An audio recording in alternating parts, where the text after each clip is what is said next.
On this piece of paper, I have drawn 3 vertical construction lines. The center construction line has 3 equal dashes, let's say, dark lines, the same height. I've got a horizon and I've got 2 vanishing points specified. I'm planning on drawing a very simple barn. I have a sketch or a photograph, or I'm looking at the barn, or I have a mental image of the barn. But either way, with my educated eye that I got from our first lesson, 1-point perspective, I can look at the lines of the barn and kind of say, well, listen, one line is pointing to that way and another line is pointing that way, and where they converge on the horizon, I'm going to put my vanishing point. So I haven't set these things up arbitrarily, but pretty much because there's a good reason to, and I have visually seen the reason for doing it. That'll be clear in a little while. Now, let's take this and say that this is the leading edge of a barn that I'm looking at. So I'm going to make a line from that edge to the vanishing point, and I'm going to make another line. See, I haven't hit it well, but you're gonna forgive me for that. It's not going to be critical.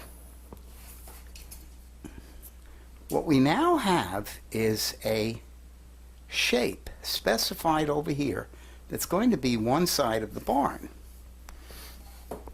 I'm going to do the same thing over here. It is important that I hit this edge of the barn correctly, but not necessarily hit the vanishing point correctly. Now I have another side of the barn specified over here. I think you can see it already, but I'm going to go one further. I'm going to take my straight edge and I'm going to make a diagonal over here.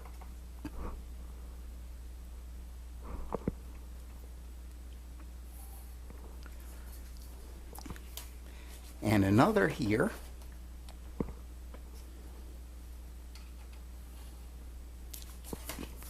And this is the projected center of that side.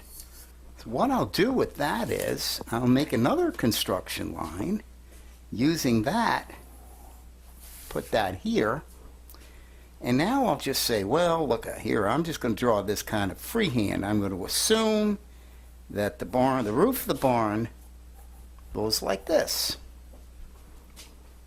Now I have 1 or 2 more points of interest. I have this roof overhang over here, and I have the tip of the roof here. So we'll just do that same strategy again with the roof overhang and the top of the barn. Now, the only problem left is that we have, we actually need a third perspective point, because this edge of the roof and another edge of the roof back here are not going to be parallel. Well, they are parallel in the real world, but there's going to be out here, out this way, there's going to be some converging point. Here's the back wall of the barn. If I line the bottom of the ruler up with the left-hand side of the roof and give it just a little tilt, that'll be perfect. And now we have a third point of perspective, poorly specified. I'm going to darken these edge lines in so that you see what we're working with. So here's the barn. It should be very clear on your screen what we've drawn. We don't have to be slavish to a ruler either. If we wanted to put a door in that barn, we could just kind of put in a vertical, and we could kind of sort of imagine where that's going to go towards the vanishing point and put in a door. And even barn doors ride on a track that's above the door. We could draw that in as well. And then we could sketch in the barn if we wanted. Let me show you how realistic this thing can really be. This is a really nice pencil. This is an ebony pencil. It's a very, very, very soft dark lead.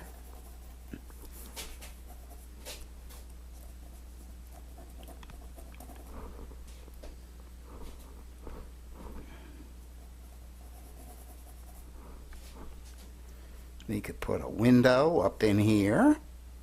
Remember, top and bottom of the window have to point to the vanishing point. We can put a stronger shadow for the roof overhang here, and maybe even a little bit for this one. Over here, the roof overhang would cast a shadow along this wall, like this.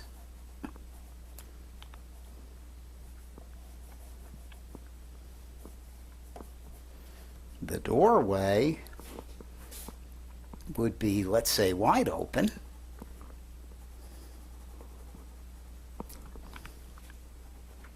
So the looking into the barn is dark, and the underside of this track would be pretty obvious. Starting to look like something already. There might be a little window here and another one over here, or not. But you can see how we definitely can specify a barn here and get away with it quite well. It also works the exact same way if we are looking at a barn on a hill.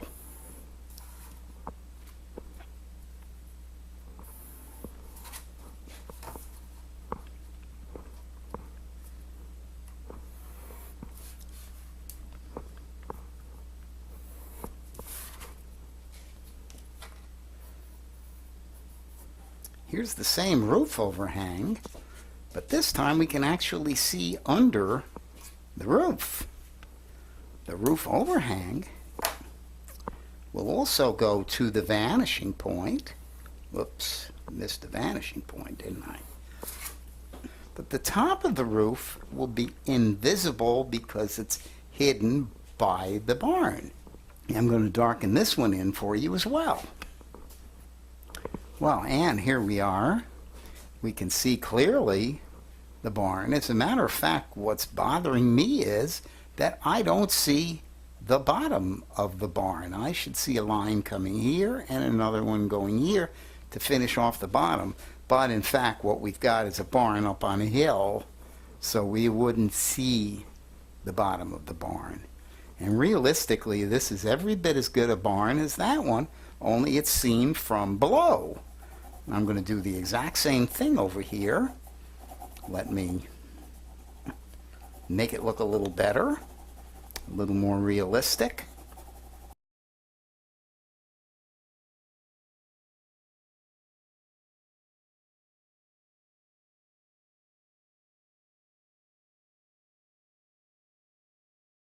I'm sorry if I'm getting my head in this thing. What's going on is I'm drawing at an incredibly clumsy angle. I want the camera facing directly at the picture so that the camera doesn't introduce its own perspective. So I'm kind of stuck drawing over the top of the hill and on the other side of it. And it's really cumbersome. But it seems to be working, so that's really good.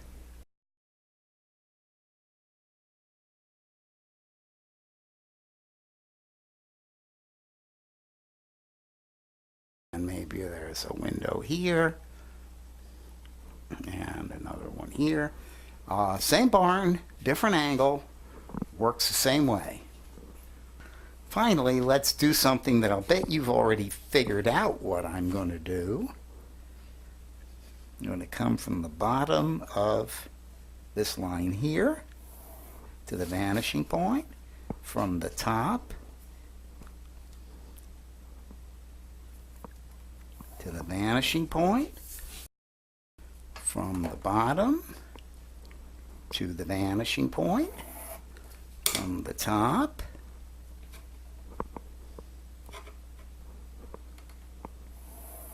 to the vanishing point. We're going to put on the same roof. I'm going to eyeball the far end of the roof here. Why not?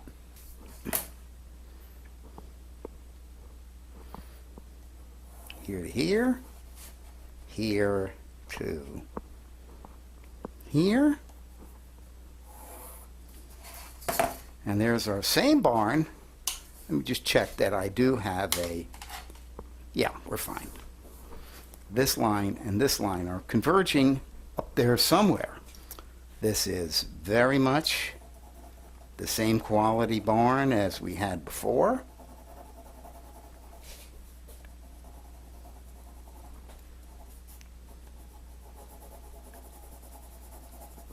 Only now I'm not staying in line so well, I guess. We don't see the underside of the roof here, but we do see the shadow cast on that wall, maybe. We only see this part of the shadow cast on this wall. We don't see the shadow from there, but the door is still the same old door.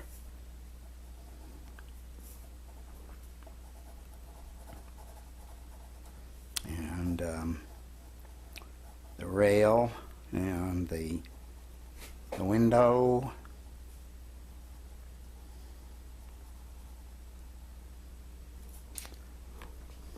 Window. I'll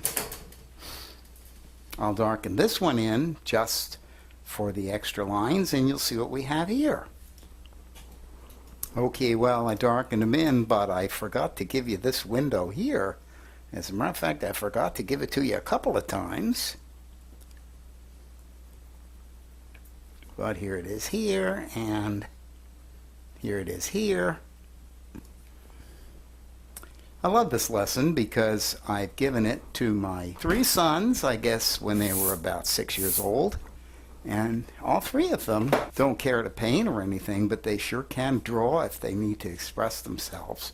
So here we are, 2-point perspective. Actually, I guess we touched on 3-point perspective. And you're ready to draw all sorts of rectangular objects. Just a couple of notes on the perspective.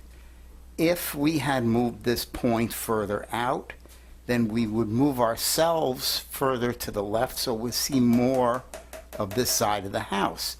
At some point, if we were moving over to this side of the house, that would just pull this in a little bit.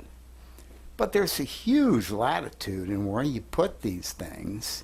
And as you saw, because look how inaccurate some of my lines were hitting the vanishing point, nevertheless, you don't have to be that accurate over there. As long as you keep those edges reasonably believable, it works just fine. I could have used the thumbtack method that I used in the previous lesson, but I wanted to show you that thumbtacks really aren't necessary. That this thing can be done freehand, or it can be done with a ruler. If you had a house that was a slightly different angle than this one, it would have its own set of vanishing points, and where you put them would be determined by where you're looking at the house from. So, my wonderful students, you're pretty well equipped to handle all sorts of rectangular objects, either from inside or from outside. There's a lot more to perspective. You can find it in many books and many very advanced lessons. But from here I want to go on to the next lesson, which will be curved objects.